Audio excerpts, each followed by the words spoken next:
This is Countryside News Channel, your official online and cable news channel, giving you the latest information from the province of Lanao del Norte. Countryside News Channel. CS News Channel. News. My first set of questions is really in the hopes that DSWD will one day have a zero budget for the Marawi crisis. Because the day that you are implementing a zero budget, that means that crisis is beyond us, behind us already. And we have closed that dark chapter in our region. My problem, Mr. Chair, is Task Force Bangon Marawi has been called here in Congress twice, and they have sent substandard representation. So some of us here in Congress are in the dark as to what is happening there in Marawi City and what is the short-term, medium-term, long-term plan to reestablish normalcy for the IDPs, the Maranaos that have been pushed out of the Islamic city and forced to live in Iligan, Lanao del Norte, and other areas. I'd like to get baseline data so we can establish something here, Mr. Chair, from the good Secretary of DSWD. What is the current status of the Marawi IDPs? Thank you very much, Congressman Dimaporo. Actually, Bangon Marawi is an interagency effort of the different departments. So, DSWD on the other hand, ang tulong na ginagawa po namin right now is because this is a task force and headed by HUD-C, we only answer yung mga nire-request nila, for example, sa mga ilalagay sa mga IDPs po natin na ililipat sa evacuation center or yung mga, so we provide yung ano man yung kailangan nila, especially yung food, etc. Pero we also we're trying to get yung baseline data nila, and we have already started when we discuss it with the mayor in Marawi and with other members of the task force, no. So we're cleaning up the data also dahil marami rin po sa naapektuhan ng gera noon ay nagre-request na hindi sila nakasama sa listahan or something like that. So we're trying to work on that. But right now, for DSWD, dahil sa yung mga natulungan po namin, ang total po ay 77,170. Ito yung mga displaced families, no? And then 77,000 families, no? 77,170 families po yan. So, ang mga nakabalik na po, no, sa na pamilya ay 64,364 or 83% na po yung ating naabot doon sa 77,000 na sinasabi natin. So for SLP or sa Pantawid po, yung binigay po natin dito, hindi po tayo nag-require dito ng any parang compliance or condition.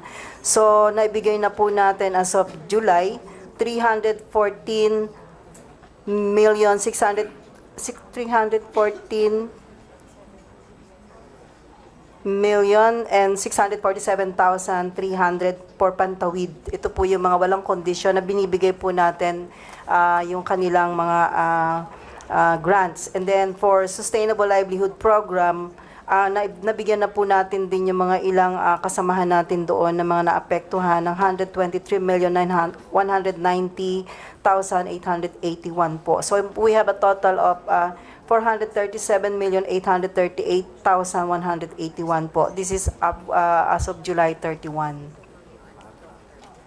Thank you, Mr. Chair. Well, what I have here is also data from our regional director, I guess. And the latest data that I have from August 3, I'm looking specifically in my province. Okay. Dahil ang problema namin sa Lanao del Norte is in Marawi City, it's good that you're all talking to the city mayor or the provincial governor. But it's in our province where the big evacuation centers were. Our province in Lanao Norte, Balui and Pantar, and then also Iligan City. Ang problema dyan sa baba is they don't call the provincial governor. They don't call the city mayor. So we're in the dark as to what is happening and what are the latest updates. And that is really my role here in the province, here in Congress. Because sometimes that's part of my district. I go visit the municipal mayor, I go visit the in Pantar and Balui, and the people keep asking. And I cannot answer them. When are they going to go back? So forth, so forth. So let's start with baseline data. 7,000, if I'm not mistaken, from the report that was given here, are living in evacuation centers. That roughly translates to, I think, 180 families in Balui and 17 families in Pantar. Can I get this confirmed, Mr. Chair?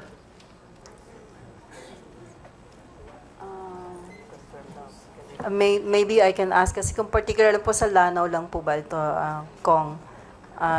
May I ask our... Anyone who can answer? From our Undersecretary assigned for Marawi, Undersecretary. Undersecretary Luz Ilagan, please. Yeah, thank you, Mr. Chair. Actually, that number, for the total number of families that were displaced, you're right, we had 77,170. But now that has been reduced since the evacuation centers have been transferred to the barangays that you mentioned. So the total number of evacuees who have returned is 64,364. And that is 83% of the original IDPs. But we still have some evacuation centers which have not moved out. That would be in Region 10, and then in the Arm region we have 15. Home-based is still a large number. We have to admit that we have a lot of IDPs who did not go to the evacuation centers. And so, the assistance continues, Mr. Chair, and we have a package of assistance, cash, we have provided relief goods, of course, food and non-food, and for those in Marawi who are not residents and who are not business persons there, but only sharers and renters, they have been encouraged to go back to their provinces. They were given transportation assistance. So they have gone home, and the shelters would be under the jurisdiction of the HUD-C. The DSWD, Mr. Chair, is only one member among different agencies under the task force. And so we are limited by our mandate, but it's the task force that oversees everything that is done for our IDPs. Thank you, Mr. Chair. And the reason, again, I'm asking this is because I find the task force very lousy as far as leadership is concerned. And why I'm asking this from DSWD? Because DSWD is doing a splendid job. And if there's any reason that the IDPs are not rallying and being angry, it's because of the hard work, the sacrifice of our social workers in Region 10 and in Marawi City. So, again, how soon can we solve this problem? Now, we have two problems, Mr. Chair. The IDPs that are living inside the evacuation centers. I'm throwing out numbers because, for example, if we say that there are 180 families, 17 families, then maybe all we need are 200 transitional shelters in Marawi City. We can close the evacuation centers in Pantar and Balui. That is actually a milestone, closing evacuation centers. That's a testament of success by the DSWD. Now, the question that I have, which might not be able to be answered here, which should have been answered by Task Force Bangon Marawi, is how many transitional shelters do we need? How soon can we establish it? How soon can we shut down those evacuation centers and say that DSW has done their job? And let's move to the next phase, establishing normalcy in Marawi City. These are questions that probably cannot be answered here, but I want to get whatever answers I can. That's one concern, those individuals, IDPs, living inside evacuation centers. The other concern is the home-based IDPs, because some of them may have already given up. We don't want to go back to Marawi. And I want to also know, you are the experts. I've worked with most of you as governor, is from the region especially. And you know, there's a period where you have to shift from relief operations to early recovery and then establishing normalcy. Otherwise, you'll end up with a dull-out mentality. So that's what I'm looking, forecasting as early as now. When are we going to shift into that next phase for the home-based IDPs? These are the two concerns that I hope we will address with the DSWD. I might not get the answers now, but at least I'm putting it in the record, and I know I can count on DSWD to be there to help the evacuees stuck in Lanao del Norte until they can finally go back to Marawi. So, Mr. Chair, again, I hope I can get any answers. Maybe that baseline data, how many additional transitional shelters do we need so that we can shut down the evacuation centers in my province? Yeah. Thank you very much. Can I give a little statement? Okay.